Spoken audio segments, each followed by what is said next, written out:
give introduction, but not the simple one.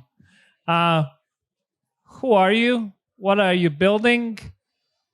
Have you raised money? Perfect questions. So I'm Lauris. I'm co-founder and the CEO of Swatzy. We are building a platform to help businesses send their packages in easy words. And yes, actually, there are exciting news about to be shared next week. We have currently closed also our pre-seed round. Congratulations. Thank you. Thank you. By the way, startups always have some exciting news coming. Exactly, right? So who am I? What do I do? And how I raise money? My name is Kristiāns. I'm one of the co-founders of OX Drive. And in short, what we do is we allow people to actually use sustainable mobility at an affordable price. In other ways, we are enabling the everyday person to drive an EV, not just rich people. So we have, in short, we have an app that allows you to rent an EV from a minute, maybe a week, maybe even up to a month. And we've been in business for a year. So tomorrow is our 13th month. And our first break-even month. Nice. So that's cool. Congrats, yeah. And yeah, we have raised 1 million in equity and like 3-4 million in debt. Good. My job is to ask questions which people might have on their mind. Why do you need outside capital? Couldn't you just build good product and customers are rolling in and screw those pesky investors? And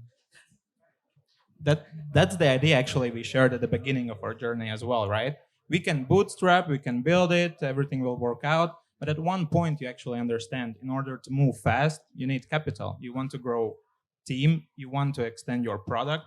And especially if you are building quite complicated product, you need resources. Otherwise, it will be really slow and others can outcompete you in the meantime. Yeah, in our case, we're an asset-based business. So we sort of need it, but from the things I've done in my life, I've also worked in venture capital in Silicon Valley and in Europe. I would say that has been this glorified thing of raising money for the sake of raising money a bit. Maybe that's what you're trying to also. No, that's the other end. First is we won't raise anything, and then the other end is raise as much as possible and as often as possible. That's the other end. Yeah, I think it's raise as little as possible. Because it sounds cool until you actually take somebody's money, and then you realize that those people worked their whole lives for that money, and now you're responsible for that money. Yeah, by the way, you touched on this. So what are the unexpected stuff what people don't think when they raise money? What will be the outcome? What are the side obligations which come with the money? I would actually say that people don't appreciate it. I have seen entrepreneurs, maybe I think in the last 10 years, money has been so cheap because of low interest rates, all of that stuff. So, entrepreneurs, they don't appreciate the fact that somebody's actually investing in them, and they should be maybe a bit more thankful. And I think it's definitely, as you mentioned, responsibility, right? Because you actually take money, you have sold the idea, you have sold vision, and in a way you are obliged to deliver on it as well. So that's I think is something very important, what people should keep in mind as well, that actually you are responsible for it. Okay, so money question covered.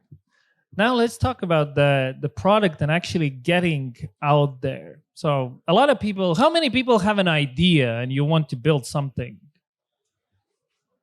Okay, some people. Usually people have ideas and some people are just shy because they also have ideas. So how you go from, I have this crazy idea to delivering something? What has been your experience? Well, in our case, actually, the idea born from idea and everyday work. So I was working at the Printful and I was responsible for the last mile deliveries. And I clearly saw the problem industry is facing. So actually... You actually were solving the problem. I was solving the problem. And to some extent, we managed to solve it to one company, right? And then I realized, hey, if I can solve the problem for them, why I cannot extend this to other companies as well?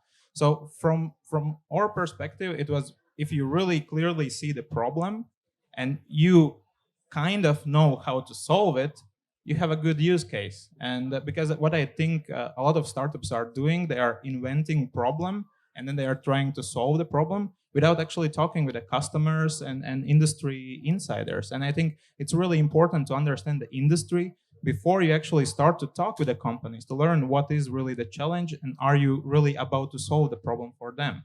And that was the approach in our case, that actually before launching it, we had talked with several businesses.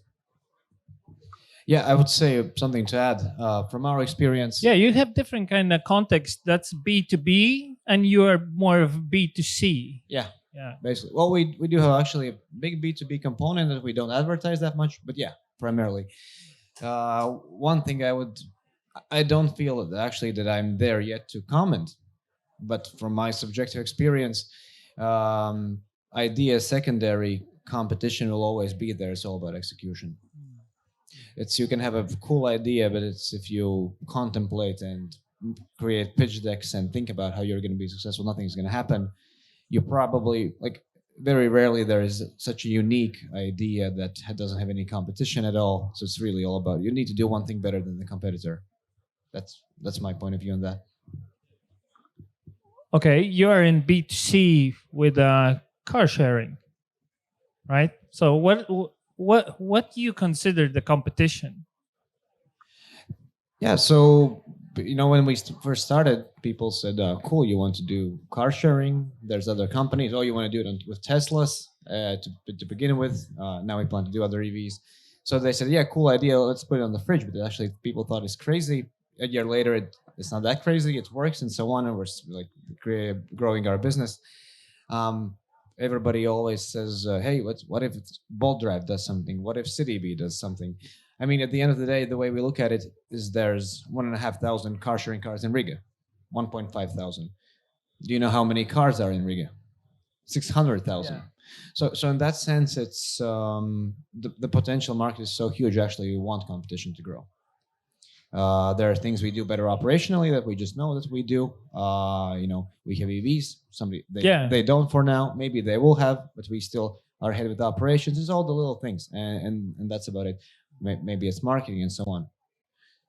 Okay, so now we have an idea. We kind of have solved the money question, but you need talent, but you have nothing. And then there's actually, for the startups, there's this infinite loop. I don't have money to get the money. I have to build the product. To build the product, I need people, but I don't have the money. But to get the money, I need, and it goes round and round, and you somehow have to break it. So how you get the talent motivated at the beginning? Well, when I got the idea, the first thing actually was indeed to get a team, right? And I actually directly went to a longtime friend of mine, Kristiāns. He is also here. He also had been working for several startups, and Nordigen, one of them. So we had just that chat, and we understood, okay, let's team up. And then we understood, okay, we are solving IT problem relatively, and we don't have IT background. So then actually we started to look in the friends of ours who have this background, and we found Jakobs, our third co-founder. And in this setup, we actually started to slowly build a product. So basically, I think also for the people here, you don't need to execute everything on your own, right? You might have a great idea, but someone else is really great at execution. So it's better to team up, and you will be really able to move faster on the way. Yeah, for us, what we actually did was we thought, hey, do we need a really cool app? We thought, hey, actually we don't. Let's take a white label app. The worst potential app, but it's ready. We wouldn't pay that much money, so we took that. Because at core, our business is, to launch it was about finance and marketing. And actually, we had that in the team. And now when we are planning to scale and go to other cities and so on, we are looking for a developer team. It's quite challenging. Yeah. Don't have an answer. If you know, please tell me. Yeah, geeks. He's looking for geeks. Yeah, but those are really like two different kind of approaches. One is sharing equity, and that's the big motivation. But in your case, you just looked at the problem differently, how we can avoid working with developers at all at the beginning? Just Yeah, we thought, how can we make? We thought, hey, there are no EVs. We can do it with Teslas, which is cool. There's still so much space in the market as such, in the car sharing market. So we put together the worst possible, like the most minimum viable product. Honestly, didn't want to perfect, like, the color scheme or the branding or anything. Just get it out there to see how it goes. And now, like a year later, now we actually. Now we need to solve those problems a year ago. Now today is the proof that we have to solve them now, not a year ago. okay, cool. So those were the intro questions.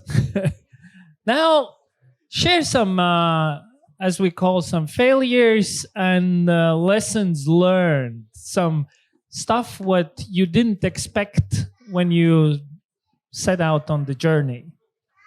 Lauri? I can comment on a part which we didn't expect, and actually, to be very frank, it has been very smooth journey so far. Since we actually launched the SWOTC and started to work on it on the background, we relatively fast got our initial investment, which actually put us out there on a map relatively fast, and that really helped us to move forward, to get some first clients for the testing, to get attention for our pre-seed round from investors. And so far, we really haven't had any real big obstacles. So what's the unexpected part? That it will go so fast. Okay. And that we will be able to raise actually our next round from initial investment in just 3 months. For me, it's my first B2C business. So it's crazy how ruthless B2C is. The upside is that you can test something very quickly, but also the consumer is very unforgiving in that sense. And the other one is, it's like we are 15 now. Everybody has their own problems, like, their own demands, wishes, their drama, what they want, their capacity to do drama and, get maybe mad about something. So like employees and so on. So it's like 50% of the time actually is HR a bit. Some of us are better at that. Some of us are worse. Those who are worse get to learn this year how to deal with people better. Yeah, in Baltics, people tend not to build B2C companies because, consumers. How many of you have tried product once, wrote bad review, never looked back? Yeah, and in Baltics, we have, 5 million of these kind of people, so you don't have like infinite amount like in US or whatever, where you can just test and test. Lauri, you went for accelerator program. Is First Pick still around, or they left already? They unfortunately left already. Yeah. But I really have to admit that accelerator was a really, really good idea. First, I was a bit of skeptical. Because you know everything? No, not that. Just because we had full-time jobs, we were building in the evenings, and we still need to free up some time to actually go through the accelerator program. So from that perspective, it was, will we be able to really get the value out of it? But I must say it was very, very pleasant experience. Also, the First Pick accelerator, in my opinion, was on very high level. If you take into account all the mentors we had opportunities to talk with, from the industry insiders we had access to, it really actually helped us to shape the product better just within those 3 months. So from my perspective, actually the accelerator was bigger benefit than the investment itself. It gave us more opportunities and helped us to move faster. And actually in those 3 months, we barely touched the cash. So. And you haven't gone to any accelerator route. I have. Okay. But not with this business. Yeah, okay. Yeah. I was actually thinking about the previous question. That's why I was staring in the ground. But something unexpected, actually, it's... it wasn't that unexpected, but for somebody who would do it the first time, it's quite unexpected that you feel like shit like 10 times a month. So it's good to have like a co-founder who maybe feels like shit at different times of the day or the month. So that's something to remember. Similar question was asked by Paul Graham back in the days to his portfolio, and one of his what was unexpected, and one of the founders said, "Yeah, those ups and downs, At one moment, you're like next Google, and then you're like, everything is shit, and we're nothing because something happens. And the addition was, and sometimes that happens in the same day. Like those ups and downs, everything is awesome, everything is just trash. Do we have questions? No questions, super clear. Cool. Then I will have to, Mick.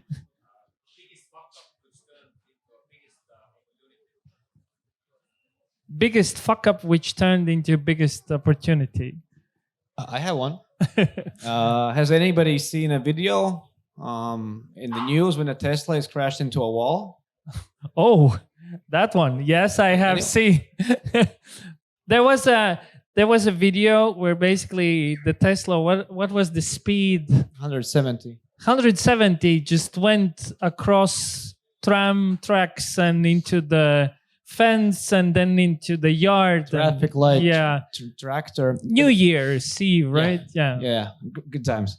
Good times. Even it's on YouTube. Yeah, behind the tractor there were like gas balloons. If the tractor wouldn't have been there, there would be an explosion in the middle of Riga. But anyway, so we had this crash. We thought, cool, it's like no insurance because the guy ran away and he was drunk. And we thought, how can we turn this around? So we thought, why just not use it as marketing?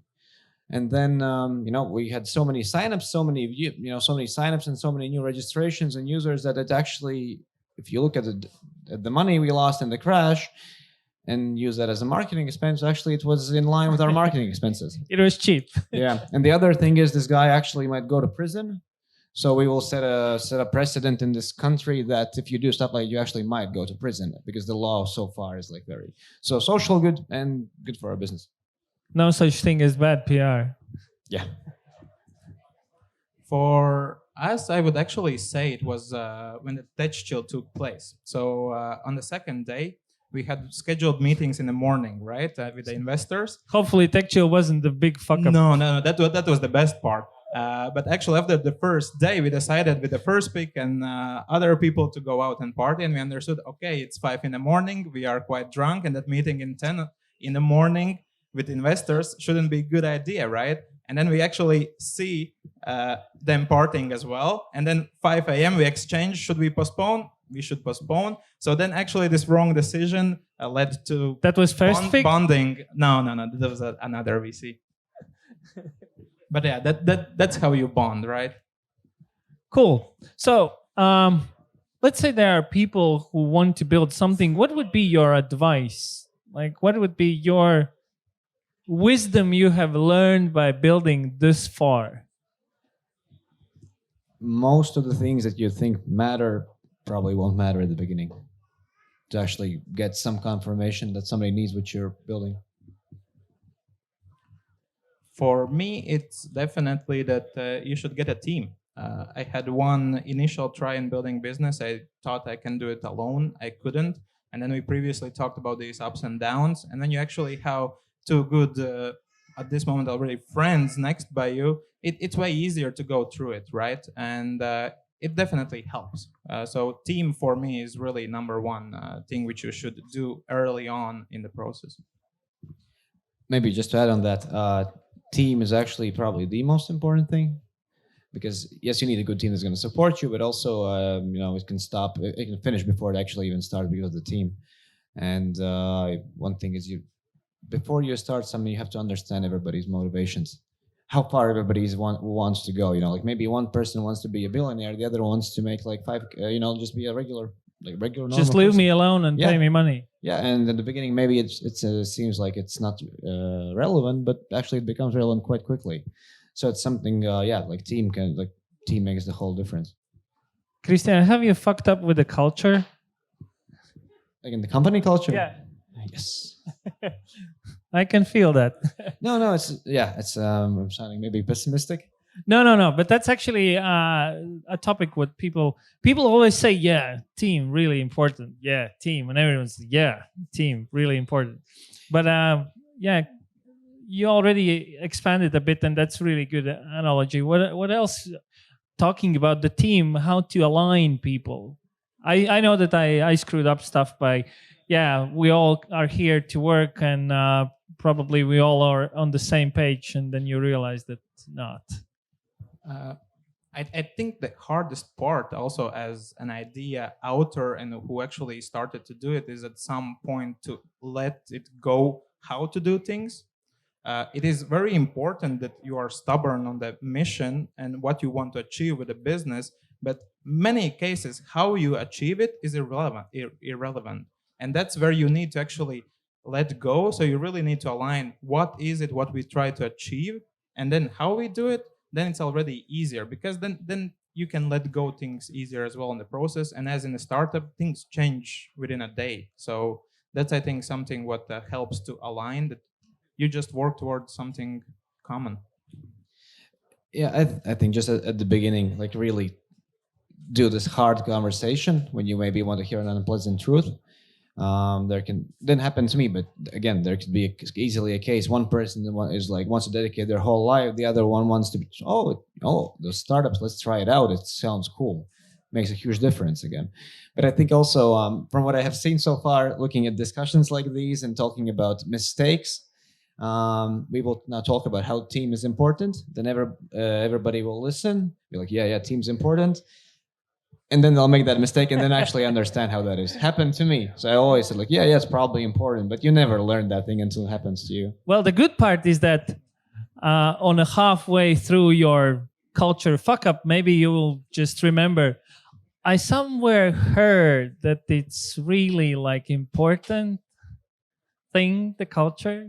I recently was dealing with one company where they had a culture fuck up, and my takeaway was, well, at the very beginning you should go and drink either beer or wine for quite a long time, and if you cannot agree that it's going to be beer or wine, then probably you shouldn't make the company together, because there are going to be challenges, there are going to be hard times, and yeah, if you cannot agree on stuff, that's bad. So, Lauri, you're building company over here in Liepāja, right? Well, currently it's already between two cities. Liepāja and Vilnius? And Riga. And Riga. Yeah. Now, it's definitely the hardest thing is to attract talent here, right? Now, when the team is starting to grow, I very much would enjoy that people would move to Liepāja and live here, because I enjoy it myself as well. So, what's the problem? You know the problem. Yeah. No, but currently me and Kristiāns, we live in Liepāja. When we need, we go to Riga. But now we will have already team of 10 people, and we are the only ones from Liepāja. So it makes sense that we are more and more often in Riga as well. Kristiāns, are you all on the premises as a team, or you are remotely also? Yeah, our business again is a bit different. We have been quite, on the spot we were quite on spot for the first 10 months. Now we have also hired people who are maybe even better than us at doing things, because we were doing everything at the same time at the beginning. We actually now can do more remote work. The founders, because we're focusing on how to scale it, looking for other markets for financing, and those things don't require that much on-premise work. How you manage the culture, like getting everyone once in a while together and making sure that everyone is on the same page? Well, for us, that's actually still in front of us to see how it really will work out. But definitely we will get an office now in August in Riga as well, and that will help to actually spend some time together in the office as well. And I think especially in the early days when you are building the company, it's actually very important to spend time together, because you can decide way quicker than you can do working remotely. Feedback loop. Exactly. Yeah. So that definitely helps, and we have felt that also with the Kristiāns, when we are working here in Liepāja together, we are really in the sync. One leaves to another city, we already feel within a week that sync can start to disappear. So I think it is very important for the culture as well to be together, to spend quality time together, and that really helps to build a deep team stronger as well. Yeah, it depends if it's at founder level or employee level. At employee level, like really you either you pretend you care or you really care. Like there's no other way. So that's how actually you build a culture. You appreciate, like you say thank you and you appreciate your employee. I appreciate them a lot, and I know that without them our business wouldn't work.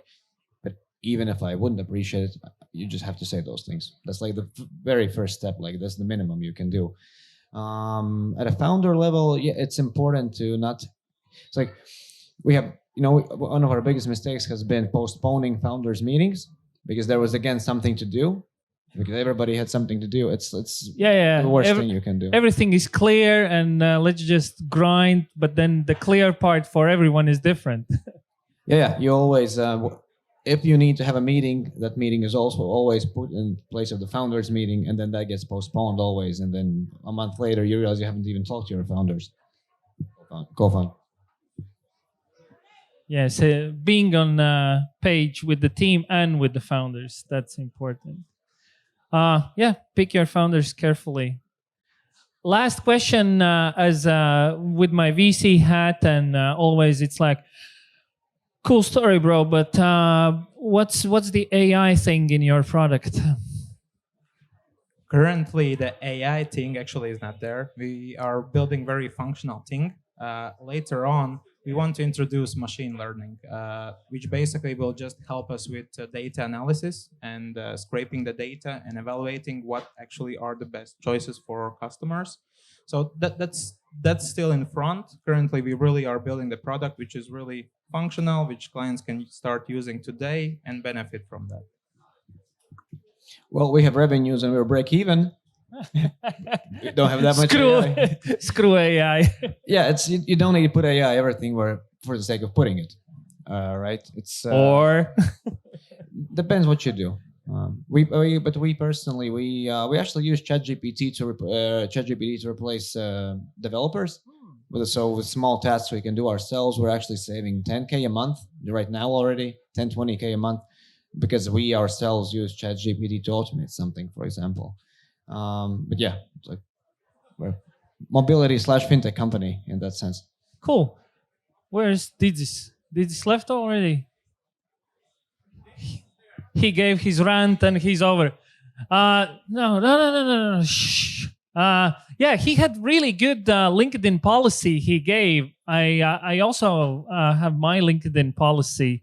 If people don't write me a message while they are connecting with me, I usually just ignore if we haven't met before. So what's your LinkedIn policy and where people can connect with you? Yeah, sure.